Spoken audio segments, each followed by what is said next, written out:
Buenas noches con todos. El día de hoy les voy a hablar junto con mi grupo de un tema muy interesante, que es el individualismo liberal y la salud, pero planteándonos la pregunta de si esto lo debemos tomar como un asunto exclusivamente personal o un problema colectivo.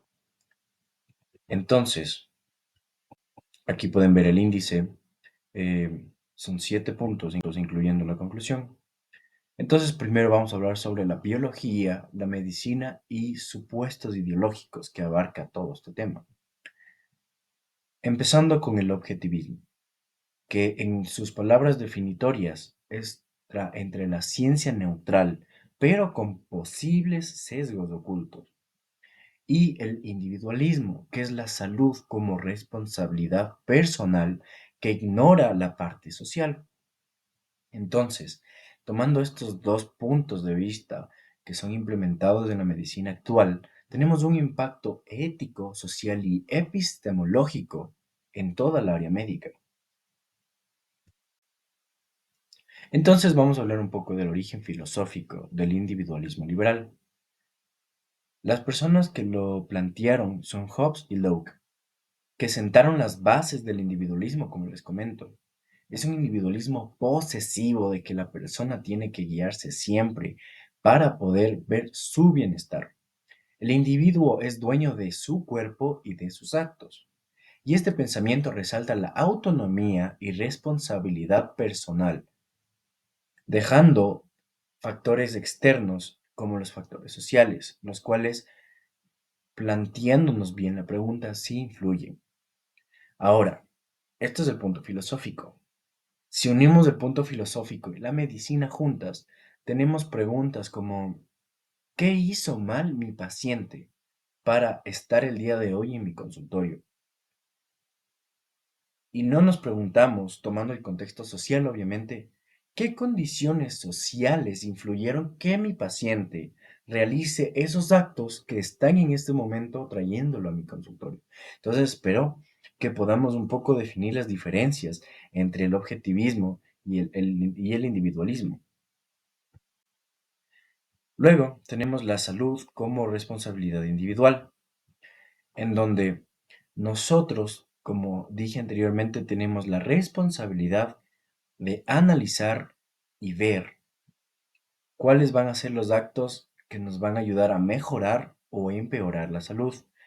Ahora tenemos varios factores, como el desconocimiento de factores externos, pues nosotros podemos pensar, no, es que el paciente está fumando, pero el factor externo puede ser que el paciente fuma de pasivo.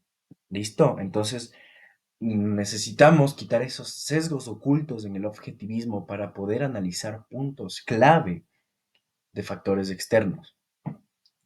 También, las elecciones personales tienen que ver mucho con la sociedad en la que la persona esté rodeada.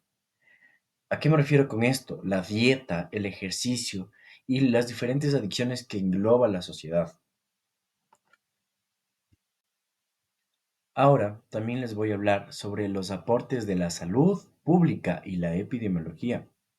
Primero, me voy a situar en el año de 1991, en donde Dahlgren y Whitehead propusieron que la salud es el resultado de múltiples capas sociológicas e individuales que han formado al paciente hasta llegar a nuestro consultorio. Aquí encontramos que el riesgo de enfermedad depende también del nivel socioeconómico. Imaginémonos que el paciente vive en una área en donde la industrialización crea smog de industrial o la salud del agua es mala. Entonces son factores de viviendas socioeconómicas que están influyendo en el paciente y su salud. Aquí podemos hablar un poco también de la causa y efecto. Si tú vives en una zona, como ya mencioné, está afectada por muchas zonas de alto riesgo, tu salud no va a ser la misma que si tú tienes el alcance suficiente para poder comer de una manera más saludable, que tengas un ambiente más propicio para la vida. Entonces, lo que el Ministerio de Salud Pública entiende como ayuda es crear brigadas de atención e información de la vida de cada paciente.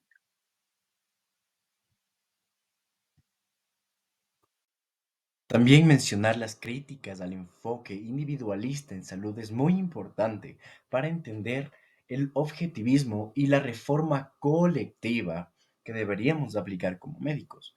Entonces, hay dos problemas en cuestión. El primero es el epidemiológico, que el enfoque individualista es incompleto, ya que ignora las causas de las enfermedades. No solo decir, el señor tiene fiebre, sino qué es lo que causó que el señor tenga fiebre. Tal vez tomó agua contaminada, tal vez no tiene para lavar. Entonces, las causas de las causas son importantísimas y no podemos descartar solo por utilizar el enfoque individualista. Por ejemplo, no basta con recomendar dieta y ejercicio si la persona vive en un entorno de pobreza, en donde el único alimento que le alcanza son los fideos. Sumado esto al estrés, el aumento de cortisol, son problemas que no van a generar un equilibrio en el metabolismo del cuerpo. El segundo problema es el problema ético, el cual es injusto ya que responsabiliza al individuo por enfermarse. Es ilógico pensar eso, a diferencia del enfoque colectivo, el cual nos intenta ayudar a entender todas las causas de por qué el paciente está así. También olvida que no todos tienen las mismas oportunidades, ni elección real para cuidar su salud, creando así y aumentando las brechas de social. También hablar sobre el equilibrio, la autonomía con la justicia social. Entonces, expliquemos que el individualismo liberal también aportó valores valiosos. No solo les estoy explicando que es malo por completo.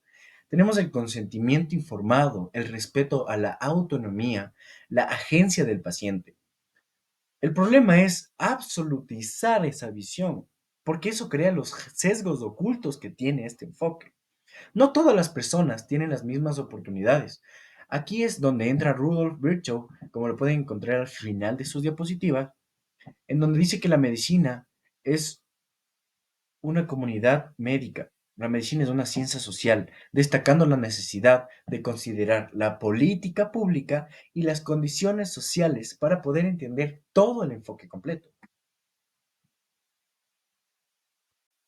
Como conclusión, tenemos que es necesario implementar una mirada no exclusiva en el individualismo o el objetivismo, ya que debemos adoptar un enfoque colectivo, imitando e intentando atraer todos los factores posibles, los cuales nos ayuden a guiarnos a un diagnóstico correcto, acorde a muchos factores ya mencionados como el socioeconómico o el que influye en la sociedad. La ética médica debe equilibrar tanto la responsabilidad individual, la solidaridad y otros factores como la justicia social, la cual también tiene que ver mucho con el Ministerio de Salud. Entonces, en conclusión, podríamos decir que en nosotros queda el proteger, promover la salud a diferentes niveles, como les mencioné, intentando hacer transformación en procesos relacionales, económicos, para poder influir en el paciente como una dimensión general, en una dimensión particular intentando una transformación de componentes colectivos malsanos del modo vivir, creando así sustentabilidad y una soberanía de salud, también una solidaridad y equidad entre los varios rangos sociales que tiene Ambato y el Ecuador en general, y creando un nivel de bioseguridad y epidemiología correctos para que el Ministerio de Salud tenga menos trabajo y pueda generar mucha mejor atención. En este apartado, por concluir, tenemos todas las bibliografías de lo que hemos sacado en nuestras diapositivas. Muchas gracias, un saludo.